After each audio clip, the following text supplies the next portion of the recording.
Oh, my precious honey, what would life be without you? Ugh, ugh, ugh, ugh, ugh, ugh, ugh. Sorry about that uh, Baz poo impression, but hey guys, Ari Thomas here, and welcome, ladies and gentlemen, to my ranking of the Disney Winnie the Pooh movies. And this ranking was most kindly requested this year by a good friend and subscriber of mine, Charlie. So, Charlie, this review is dedicated to you. I hope you enjoy it. Ever since the beautiful Canadian black bear Winifred at London Zoo inspired Christopher Robin's father, A. Miles, to write the Winnie the Pooh novels, I think we can all agree that Disney have done the best job of bringing our favourite stuffed honey-loving bear to the big screen. Disney have certainly handled Winnie the Pooh on film a great deal better than those uh, uh, diabolical Blood and Honey movies. Without further ado, you want to know my personal ranking of my favourite to least favourite Winnie the Pooh movies from Disney, and this will only include the Disney ones. The Blood and Honey movies will not be on this ranking, then just keep watching. At number 8, while I don't hate any of the Disney Winnie the Pooh movies, each of them kick the ever-loving shit out of the Blood and Honey films, but I had to put one of them at the bottom. And at the bottom for me is Pooh's Heffalump Halloween movie, released the exact same year as its cousin, Pooh, and more well-known film Pooh's Heffalump movie. Technically, this is a sequel to that, and as it follows Lumpy's first Halloween in the 100-Acre Wood, and it is great fun to see that the 100-Acre Wood dress up and prepare for spooky season. And it does look particularly stunning in fall when the leaves go orange.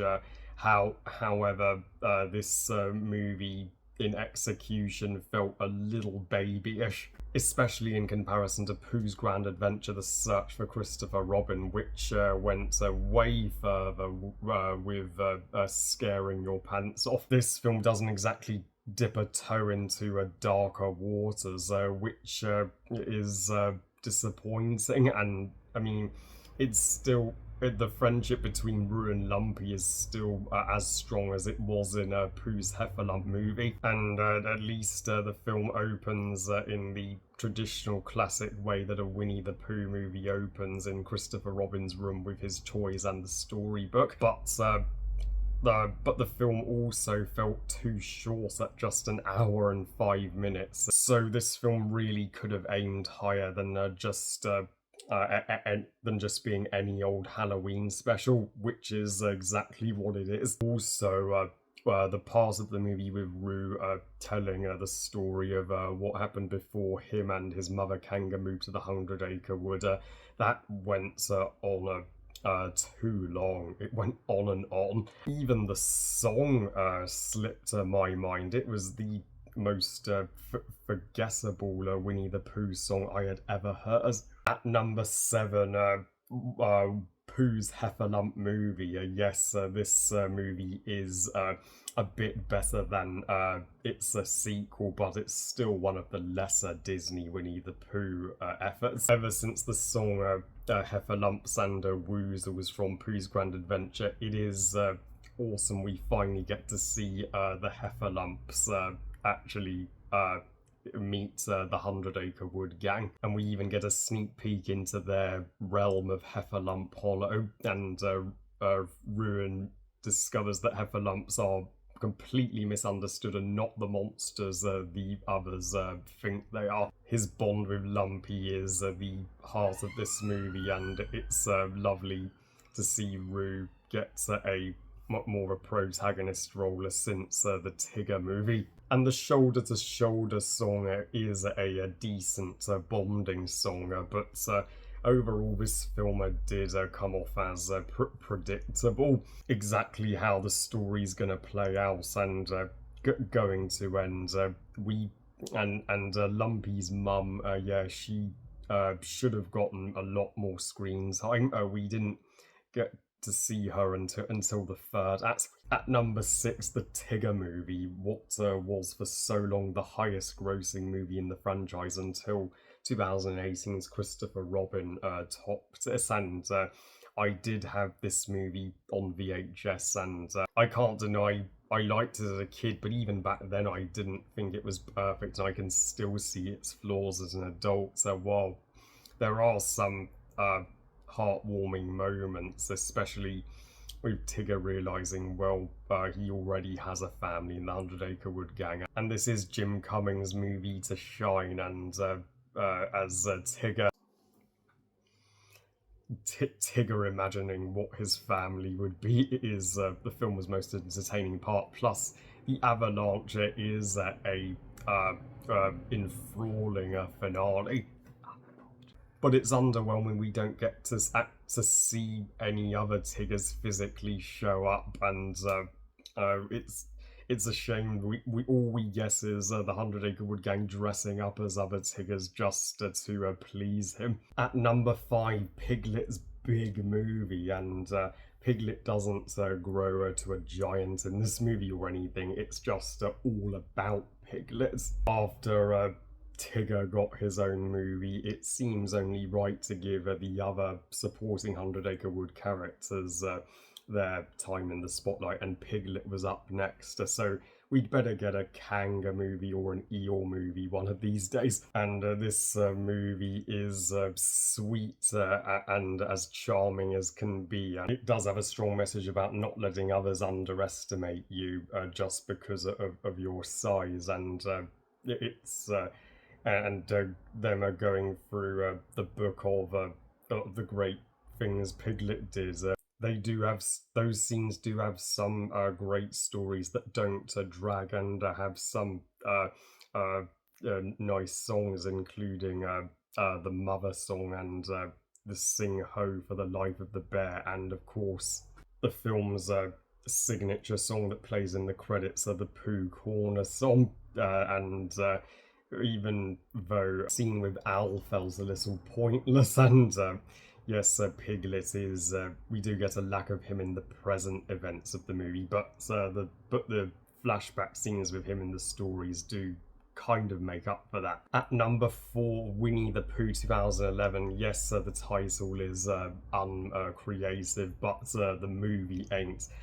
Sucks that this film bombed. That's what happens when you release it and try to compete with movie event juggernaut of summer 2011, The Deathly Hallows Part 2. But regardless, this film brought back the magic to Winnie the Pooh after a long absence, and the Baxon song is delightful, and it's another awesome imaginary beast that the Hundred Acre Wood Gang imagine after the Skullosaurus from Pooh's Grand Adventure, and it's just beautiful to return to the realm of hand-drawn animation, because this movie came in a time when hand-drawn animation was literally dying, and every animated film was getting computerized. At number three, Christopher Robin, the most recent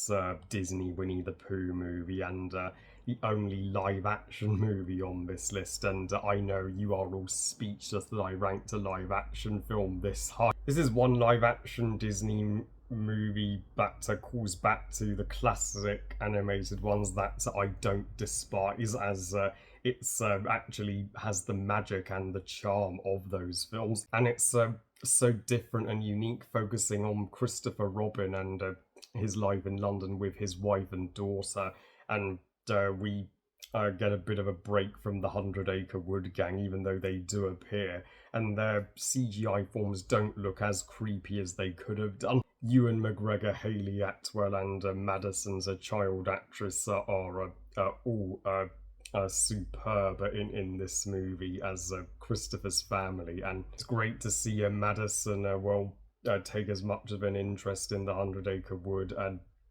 as her father when he was a child, as she is the next generation who will one day go to the 100-Acre Wood to play with them. At number 2, what many would put as number 1, I know, are The Many Adventures of Winnie the Pooh, the very first Winnie the Pooh movie that started it all. My God, nostalgia. Yes, so this was one of the Disney VHS tapes I would watch at my grandparents' continuously. Me and my sister even had the interactive game for this movie. Like we had a bunch of Disney interactive games for our computer, and it is beautiful how this movie tells its stories through a storybook. And before Jim Cummings, Sterling Holloway was Pooh's first voice actor, and the voice of the stork from Dumbo and Car couldn't have been a more perfect fit. This is some of the most iconic Winnie the Pooh moments ever, from Pooh's bear arse being stuck in the hole to Rabbit's house, and the 100-Acre Wood flooding. It came close to being my number 1, but there is one that I am biased to, and my number 1 favourite Disney Winnie the Pooh movie is shocker, Pooh's Grand Adventure: The Search for Christopher Robin, or Most Grand Adventure as it's known in my country, the UK. This was the Winnie the Pooh movie I watched on VHS more than all the others, and it's holds up as my personal favourite, even though I completely get the mixed reception because of its darker tone and dark imagery. But unlike the Blood and Honey movies, this movie doesn't do them in a distasteful way. It does them right. This is still at its core an innocent and heartwarming movie, even with the concept of the Skullosaurus and skull. And as it turns out, Christopher Robin was going to school and the Skullosaurus was just Pooh's stomach rumbling. It all makes sense. Not to mention the songs are the absolute goat of the Winnie the Pooh songs, especially Al's song, Adventure is a Wonderful Thing. And let's not forget Pooh's emotional song, Wherever You Are, and the friendship with Christopher Robin is the most powerful that it has ever been in the franchise here. Plus, this movie's just an epic adventure. I mean, we finally go outside of the 100-Acre Wood and venture off into new territory, and the characters get tested to their limits here. So I am proud to call Pooh's Grand Adventure: The Search for Christopher Robin not only the most underrated Winnie the Pooh movie, but my absolute favourite of the Disney ones. So that was my ranking of the Disney Winnie the Pooh movies, and if Disney were to